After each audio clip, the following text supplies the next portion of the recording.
Bem-vindos à Imprensa Marrom, meu nome é Cristina Marrom, hoje estou com... Luan Cardoso, realizador independente.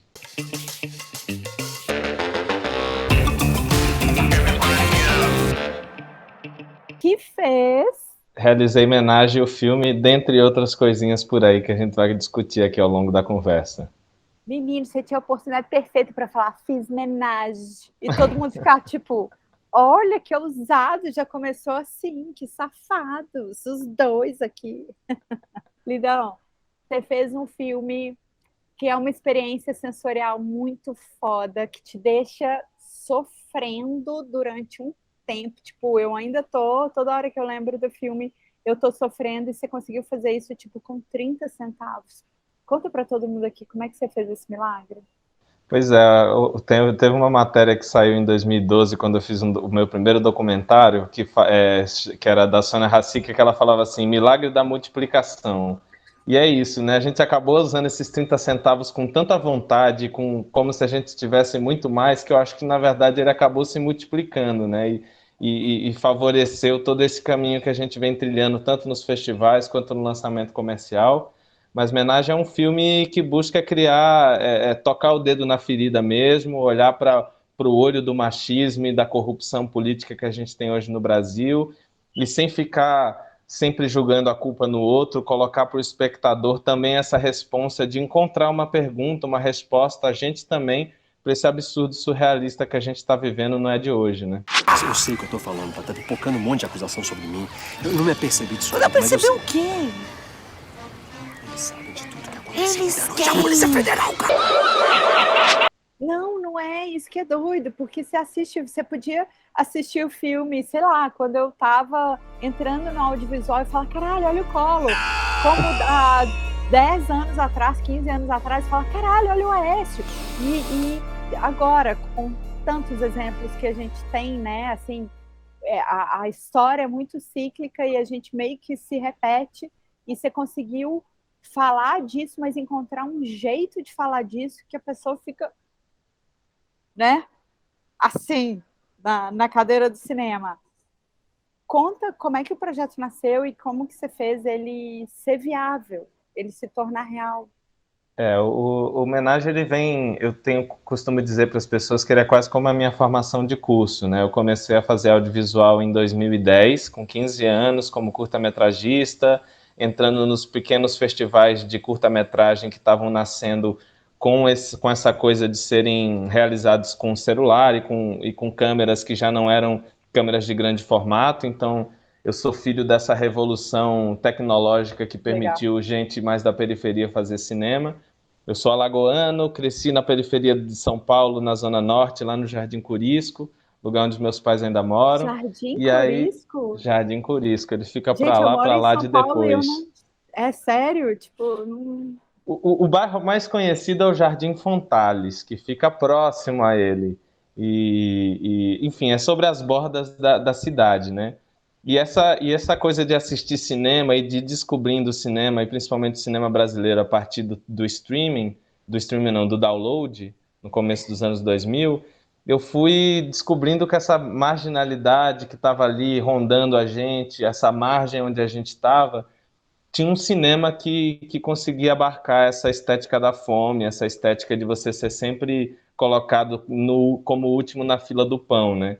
E aí me apaixonei pelo cinema marginal, pelo cinema da Boca do Lixo, por Rogério Sganzella, por Zualdo Candeias, esses realizadores que não se resignaram a não fazer e não contar as suas histórias, e fui buscar contar as minhas. E aí, também, sem conhecer muito uma gente de cinema, fui encontrando nos meus amigos que estudavam comigo no ensino médio, no fundamental, os parceiros para irem topando essas aventuras, né? E aí a gente fez de 2010 a 2014 mais de 16 curtas-metragens, a gente entrou em vários festivais, fomos começando a fazer nossos primeiros editais ali, fomos fomentados pelo programa Vai, que era um programa muito legal que tinha da cidade de São Paulo, que ainda existe, mas relativamente desconfigurado. E esses parceiros, né, foram sempre falando, quando é que a gente vai fazer o longa-metragem? Quando é que a gente vai fazer o longa-metragem? Quando é que a gente vai fazer? E a gente foi tentando os editais, né? Porque o cinema é uma arte muito cara, principalmente por se utilizar de recursos tecnológicos que estão sempre distantes de quem está tão à margem, né? Então esse sonho foi se esgueirando ali, tentando espaço nos editais e nos fomentos públicos. A gente não conseguiu, é claro, não conseguimos até hoje, mas em 2017 a gente sentou junto num bar, eu e o Luca Bertolini, que é roteirista e produtor desse projeto, e falamos, velho, a gente precisa escrever um material que seja viável da gente rodar rápido, a gente precisa dar um jeito de, com as nossas economias, rodar esse projeto, fazer ele acontecer, depois a gente pensa como é que vai finalizar, como é que vai fazer, e aí nasceu a homenagem, Depois muito... ver, tipo, vamos aí. Exatamente, Cara, que isso já em doideira. E aí? 2017. E aí a gente sentou para escrever e fazer esse exercício de todo dia escrever uma cena, de todo dia se conversar. Nessa entrou a Ana Souto, que era uma parceira que já trabalhava com a gente desde 2014, que a gente estava capitaneando alguns projetos, inclusive um documentário chamado Precárias e Resilientes, que foi rodado mais ou menos na mesma época e que esse ano está fazendo o circuito de festivais. A gente espera que ele entre também em vários lugares. Legal. E a gente foi se ajudando e quando passou menos de 6 meses a gente já tinha o roteiro e começamos a bater na porta de todo mundo e dizer, ó, velho, do dia 10 até o dia 25 a gente vai estar gravando um filme aí, você tá de boa nesses dias. Quem dizia que tava, a gente já marcava uma reunião para explicar o que era o projeto. E foi um filme pequeno, né? A gente cabia em 2 carros, um carro de produção que a gente tinha e mais um Mentira. Uber. E fomos para Mentira. cima e inventar de rodar esse negócio nessa maluquice toda, mas acreditando muito naquela ideia que a gente tinha escrito e desde o princípio também pensando na viabilidade desse projeto, porque já que a gente ia rodar com pouco dinheiro, precisava ser crível essa produção. Então, muito estudo, muito trabalho, resultou em 15, 16 diárias, na verdade, que a gente rodou esse longa-metragem, que no primeiro corte tinha 2 horas e 10, mas hoje se finaliza com 1 hora e 26, várias locações, vários atores, uma porção de dificuldade, mas muita vontade de fazer acontecer. Gente, você foi. Cara, que solução genial. Você foi num caminho muito diferente do que é o caminho normalmente é, traçado por outros cineastas. E você conseguiu atores ali que brilharam. O seu personagem principal, assim, eu não sei como é que foi essa direção de atores, mas eram cenas muito tensas e ficou muito real. Como é que. Então, a gente tinha muito essa máxima, né, de que também formado por essa geração do cinema da boca do lixo, né, eu tinha entendido que ter grandes equipamentos ou ter uma equipe farta e etc. não ia conseguir garantir que o meu projeto fosse um projeto interessante. E não ter essa equipe farta, não ter essa quantidade de equipamentos, ia fazer parecer a nossa produção ser uma produção frágil, né? Então, o que a gente podia trabalhar muito bem, que não Eram os custava nem atores. mais nem menos, era o roteiro. Então, a gente trabalhou muito tempo para que esse roteiro funcionasse, para que a gente fizesse um texto que fosse crível, que funcionasse na boca do ator e que se a gente fosse improvisar em cima dele, a estrutura estava tão clara Bem e bem montada. montada que isso não ia se desmoronar. E tinha que Aham. investir no trabalho de ator, que eu, como espectador de cinema brasileiro, sempre achei esse o trabalho mais aquém do O mais audiovisual. difícil, talvez, também, né? Mas aí eu descobri também que existia, é difícil, mas essa dificuldade também existe porque a nossa formação de direção ela é muito complexa. A gente não tem uma escola e não tem uma indústria no Brasil que fomente ao ponto de que tudo pode virar uma pesquisa, tudo vira trabalho de Tem razão. investigação do trabalho de direção. Então, já que eu não sabia, por exemplo, lidar com ator e conversar com ator, eu fui ser assistente de direção de diretores de teatro. Fui no Teatro da Rotina, que é um projeto que é encabeçado pelo Leonardo Medeiros desde 2014. Eles estavam montando uma peça em 2015, quando eu fui lá convidar o Leonardo para poder fazer um projeto que acabou não acontecendo.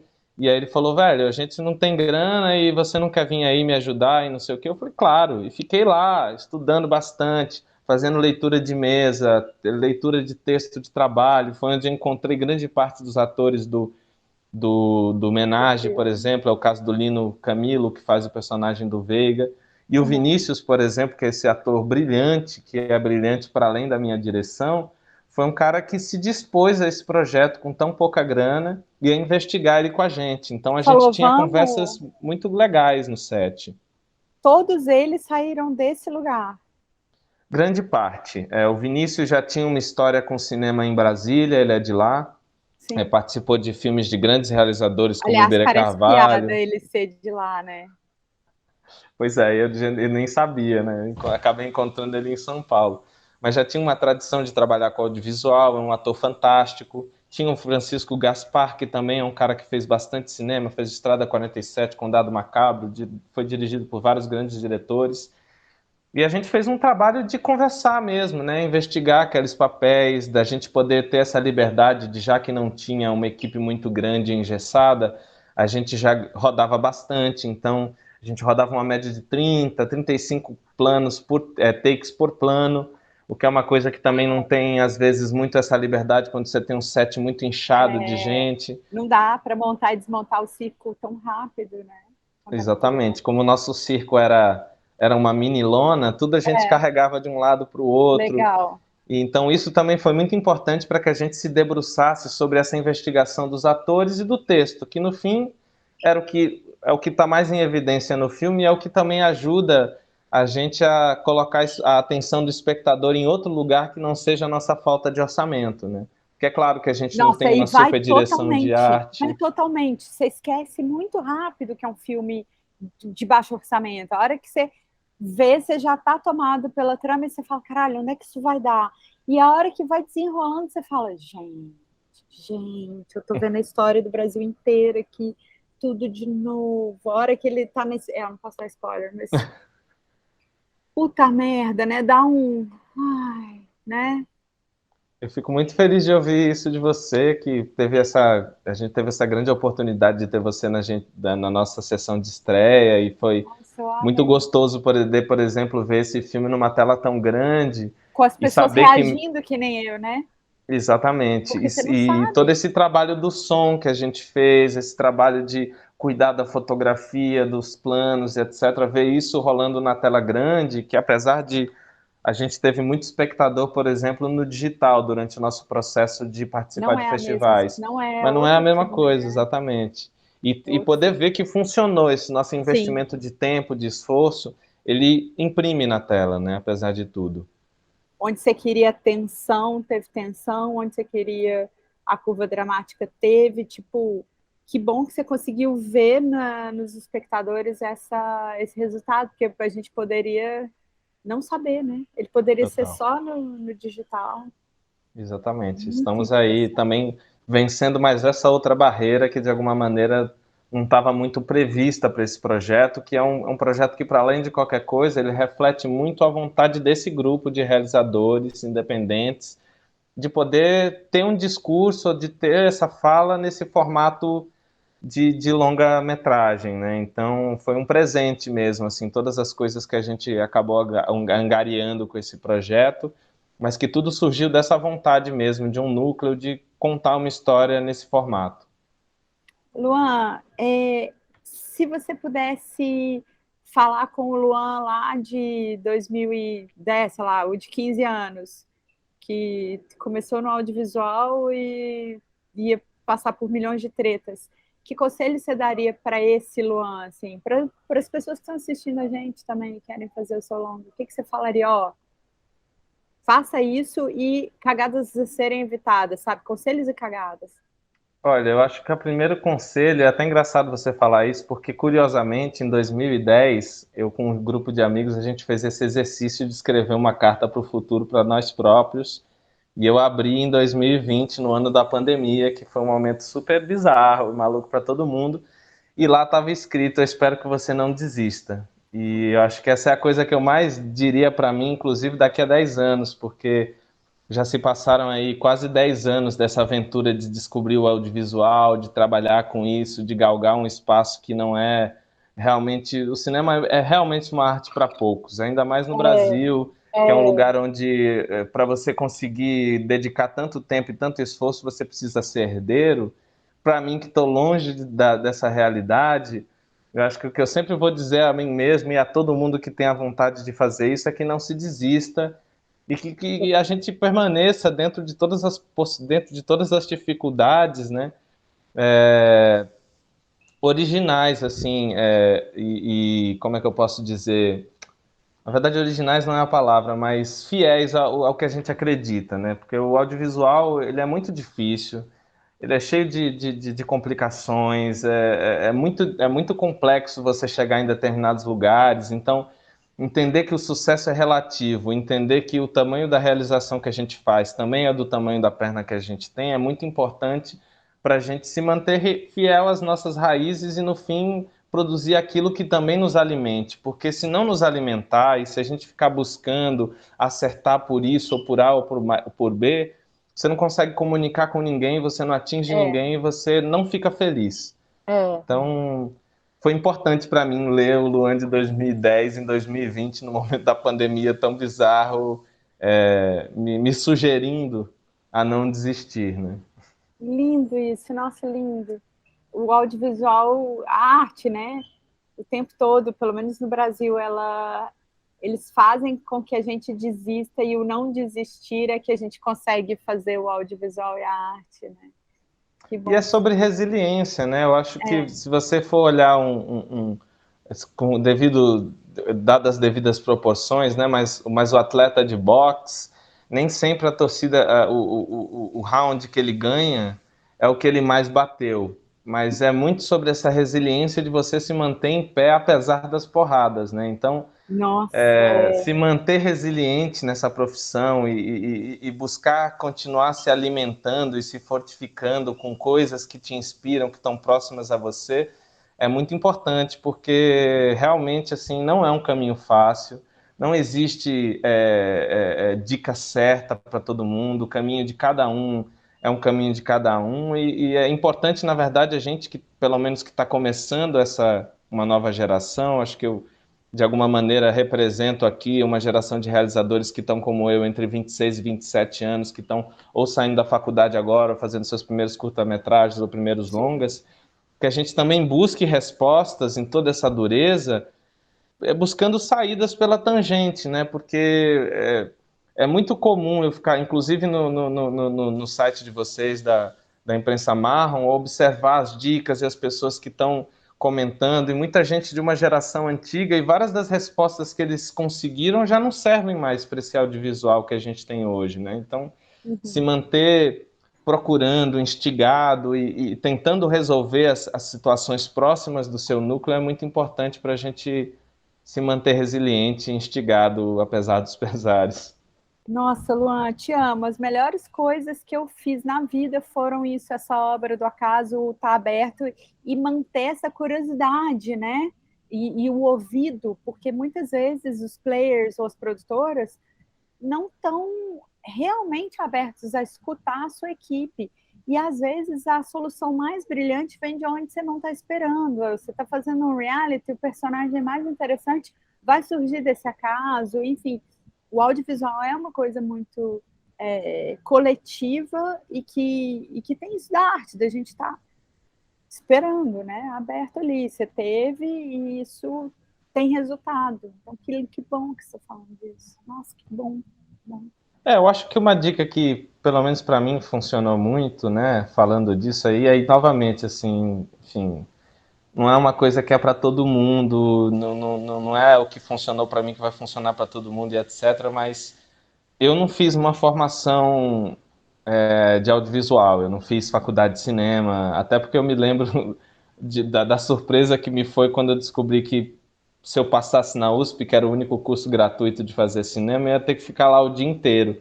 Falei, pô, mas em que momento que eu vou trabalhar Como mesmo? é que eu Porque vou eu tô pagar com minhas contas? 16 anos, meus pais já estão falando, pô, quando é que você vai arrumar um emprego se eu trabalhar o dia inteiro e estudar? Como é que eu vou fazer isso, né? E aí a minha resposta foi, bem, eu vou assistir filme que nem um maluco, que nem um demente. Aí nessa época, ainda não sei como é que funciona isso, mas tinha os blogs onde tinha, tipo, filmografia lá, começar Akira Kurosawa, eu baixava tudo, vou assistir os filmes dele todo. Fulano de tal, do A ao Z, e fui assistindo cinema, às vezes anotava alguma coisa do que me impressionava, mas nesse processo de assistir e ver as entrevistas, para mim foi uma grande escola, porque eu não frequentei, para citar o Tarantino, né? Eu não frequentei escola de cinema, mas eu fui ao cinema, eu fui descobrir, no fim, não o que os caras estavam teorizando sobre, mas o discurso final, né? Como chegar Legal. nessa obra. Então, isso, pelo menos para mim, foi muito importante e me colocar em todas as circunstâncias possíveis e imagináveis em que eu pudesse estar com a câmera na mão.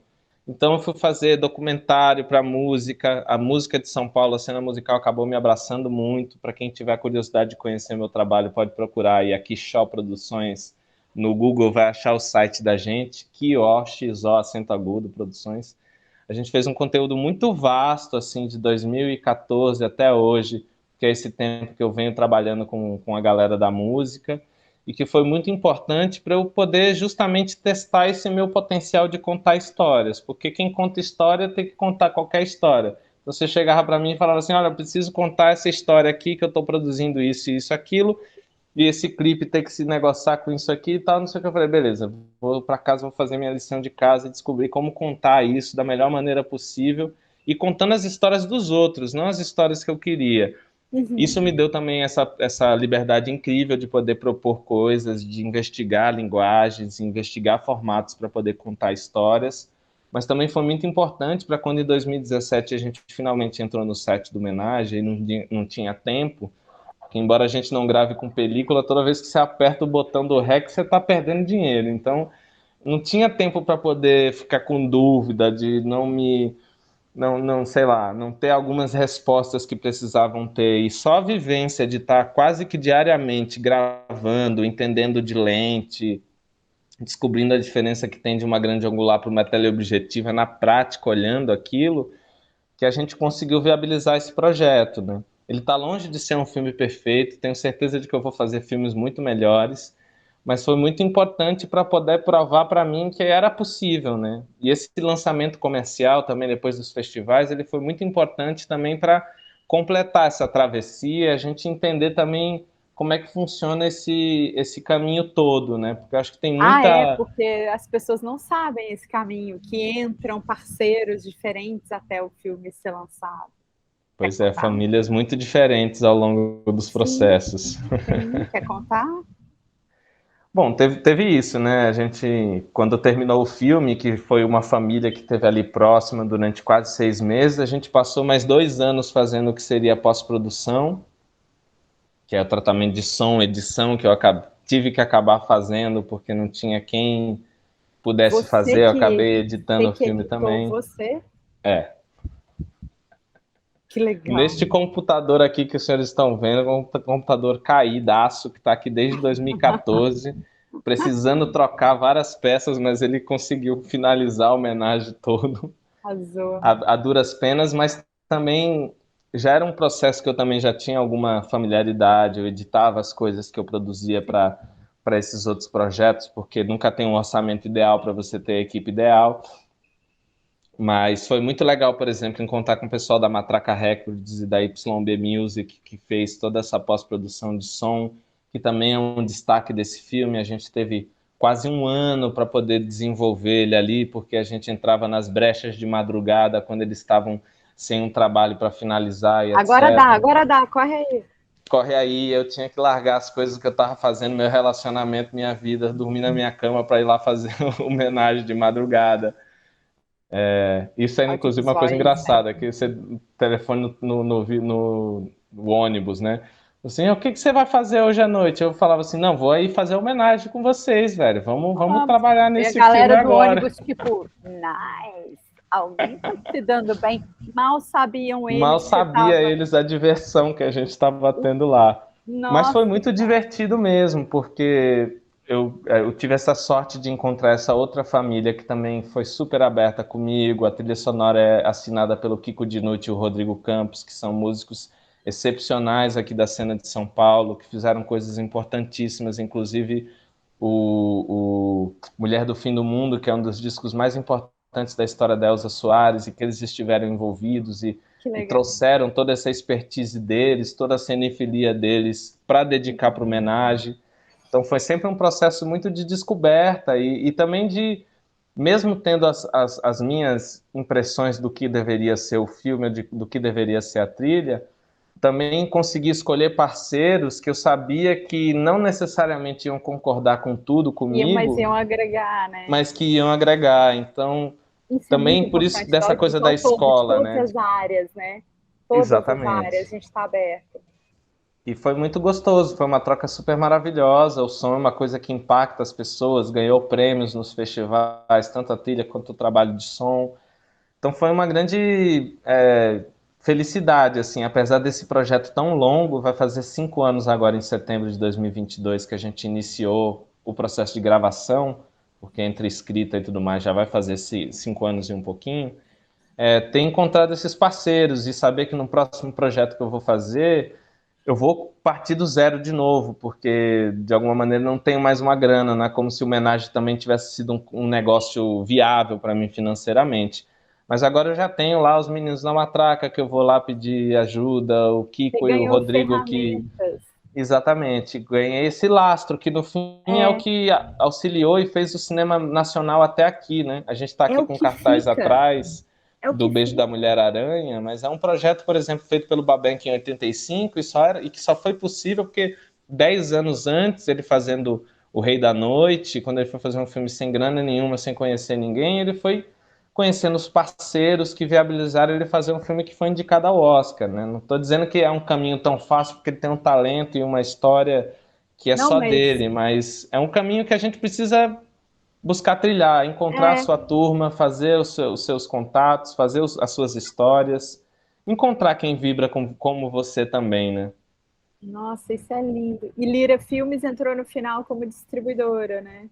Exatamente. A Lira a gente conheceu em 2019, eu fiz uma sessão. Quando eu terminei o filme, em dezembro de 2019, eu falei, bom, vou ligar para os meus amigos lá do MIS, vou pedir para a gente fazer uma sessão para convidados, porque eu queria mostrar o filme para a equipe do filme, Sim. que tinha trabalhado no filme há 3 anos antes e que não tinha visto mais nada. Eu falei, bom, vou fazer uma sessão. Aí a Daniela Origuela, que é a produtora do filme, falou assim, olha, eu vou chamar uns amigos meus aí e ver se eles não conhecem uma galera de cinema para a gente levar para lá. Porque também é importante dizer, né? Apesar de estar quase 7 anos, em 2019, há quase 9 anos fazendo cinema, eu não sou uma pessoa que é amigo de cineasta, que é amigo de uma galera que produz cinema e que está com alguma produção. Aí a Dani tinha esse amigo dela que apresentou ela para Juliana. A Juliana caiu lá na nossa sessão, totalmente de supetão, sem saber o que que era o filme, o nome do Do que filme, não se sei o quê. tratava. Chegou lá e alguma coisa tocou ela. E aí ela falou, olha, vamos conversar semana que vem, vamos falar sobre esse projeto, eu quero entender como é que a gente vai lançar a homenagem. Eu falei, ótimo, vamos conversar. A gente conversou no comecinho de Sério? 2020, Que ainda naquela legal. incerteza toda de como é que Nossa, pandemia, seria.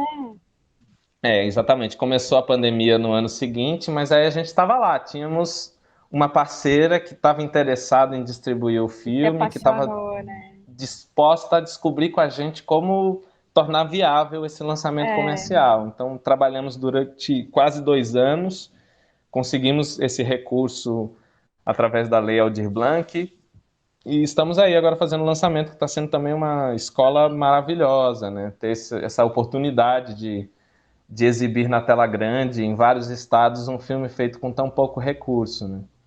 Luan, tem uma coisa do audiovisual que é muito essa arte do contagiar pessoas através das nossas paixões, né? As emoções são contagiosas e eu tenho certeza que todo mundo que falou com você, inclusive a Ju, deve ter sentido isso em você, dessa energia criativa que você tem e do tanto que você é apaixonado pelos seus projetos. Então, continue apaixonando muitas pessoas e obrigada demais. Você foi Obrigado a incrível. você, é um privilégio estar conversando contigo.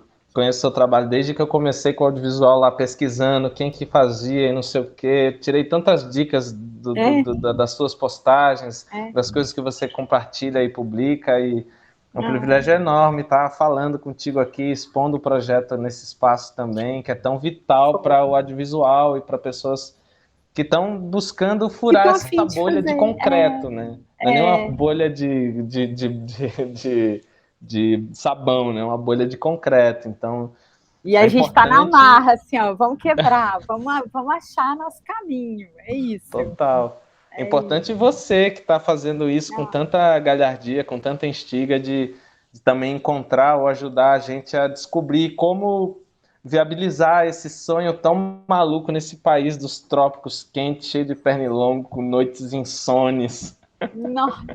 Ai, mas estamos juntos e vamos quebrar tudo e vai ser lindo. Obrigada demais, meu bem. Brilho, viu?